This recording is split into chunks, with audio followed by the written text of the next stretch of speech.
I mean, this is the best time. You guys, you were born for this. God gave you the biggest opportunity. You know, coronavirus is going to wipe us out, my generation out. The market crash is going to wipe out my generation. You got clear sailing ahead.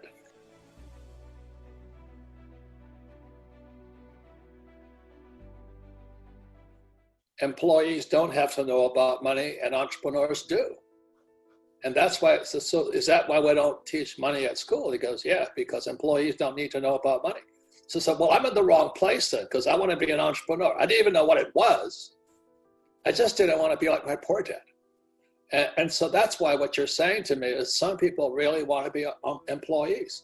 They want job security. They want a steady paycheck. They want a pension. And, you know, they just never grow up financially. You know, they look for jobs where an entrepreneur creates jobs. And they're two different mindsets, two different human beings, you know. So that's where it starts. Now you have to look inside your heart, your mind, your soul, and your body and go, am I looking for a job? Am I looking for security? Or am I going to be the person that creates jobs and creates security for other people?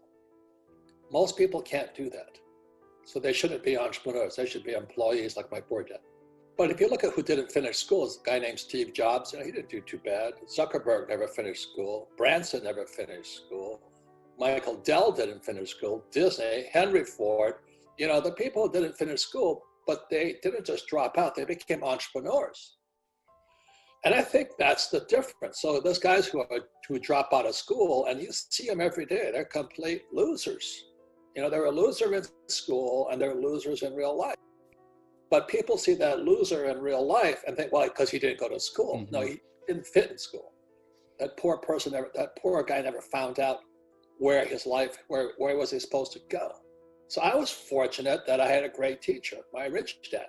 And my poor dad was a great teacher too. You know, and they were great men, very good teachers. But having two dads, I got two different worlds. Do you know what I mean? And so my poor dad kept asking if I did my homework. And I would go to my rich dad's business. You know, I worked in his restaurant, I worked in his hotels, you know, and I played, you know, I work in the book, I work in accounting, I work in reception. I just worked all the different jobs. He never paid me. And at the end of the day, I worked for about an hour in his business. Then we play Monopoly. And so we play, he and his son, you know, my best friend and I, we play Monopoly for about an hour, you know, and finally I asked my rich dad, I said, what the hell are we doing? He says, I thought you'd never ask. So what do you mean by that? He says, well, most idiots wait to be told what to do. That's why they're never entrepreneurs. An entrepreneur sees an opportunity that doesn't, you know, and they don't wait for a teacher to tell them what to do because the teachers are idiots. So he says, so why didn't you ask me earlier? I said, well, I was just sitting there waiting for you to tell me why I'm playing Monopoly. And he goes, it's about time you asked why I play Monopoly. He says, well, there's a million ways you can go to financial heaven. That's what he said. There's not just one way, you know, I mean, Steve Jobs found his way. You find your way, I find my way. But he also said that there's one of the great formulas for investing is on this board game, and we all know that formula. 4 green houses, red hotel. So today I'm an entrepreneur, but I'm also playing Monopoly every single day of the week. And this market crashing right now, just millions of people are going to lose all their real estate because they went to school. You know, a market crash is the best time to get rich. That's an entrepreneur's mindset. But a loser's mindset, oh, the economy is bad. The economy isn't bad. What I say to young people is the economy is between this year and that year. You know, there's the world out here, but the real crisis is between your left ear and your right ear and your heart. That's the difference. So I look at this crash and I feel for all the guys that are losing their houses, their cars. They're losing everything right now because they went to school, learned nothing about money. But for me, I also go, oh my God, there's so much opportunity coming now. This market crash was made for millennials. Now, my generation, the boomers, we're toast. We're screwed. You know what I mean? Because the coronavirus picks on us. We're out of time. Social Security's bust. Medicare's bust. Our pensions have been robbed. And they still say to you guys, go to school and get a job. I mean, tell your parents to shut up. Change what's between your ears. You millennials are in the best position on planet Earth. The world is open to you, but you got to get rid of the employee mentality. You've got to gain entrepreneurial skills. So that's the difference. And it's just what, there's a crisis out here, but the real crisis is in here. And the crisis starts with, go to school, get a job, pay taxes, save money, get out of debt, buy a house because it's an asset, and invest for the long term in a well-diversified portfolio of stocks, bonds, mutual funds, and ETFs. Losers. Change those words between your ears. You'll not see the opportunity in front of you. Now, I'll say it again. You millennials, you should be praying to Jesus right now for this gift called the coronavirus and the biggest market crash in history. Just think about this, okay?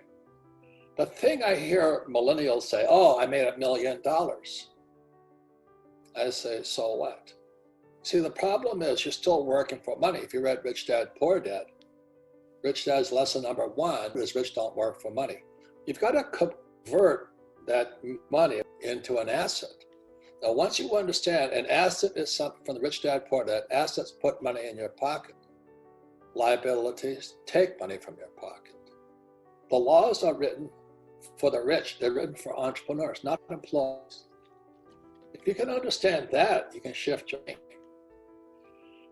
So this crash is coming, and I'm getting all excited and going, oh my God, I'm just waiting. It's gonna be another 6 or a year. People are turning in their keys right now.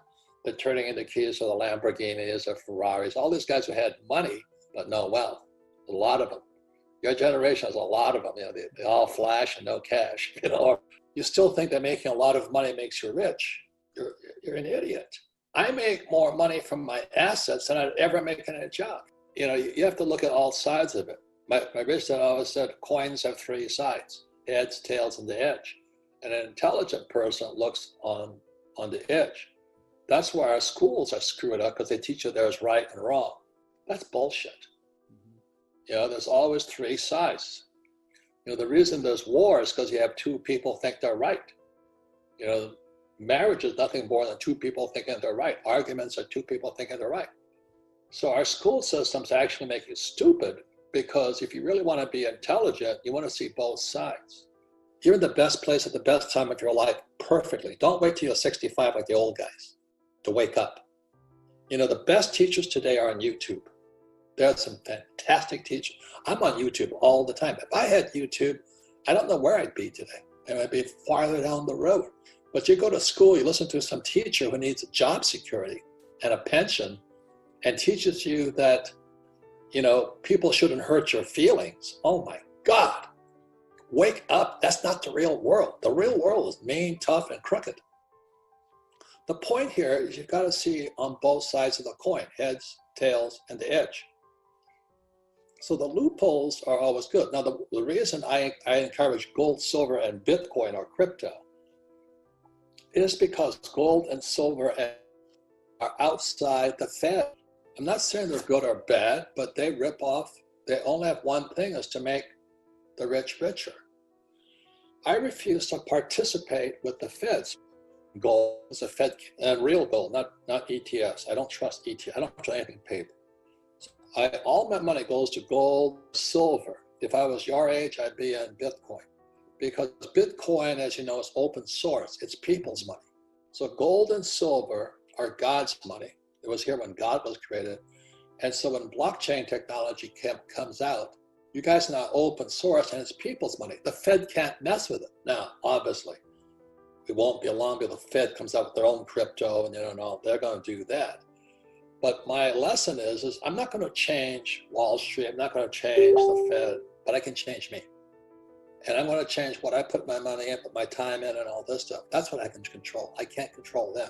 I can control me. So I love gold, silver, real gold, real, not paper, no ETFs. And if I was a lot younger, if I was 25 again, I'd probably be in crypto. It's up to your choice which world you want to see, brightness or darkness. Up to you.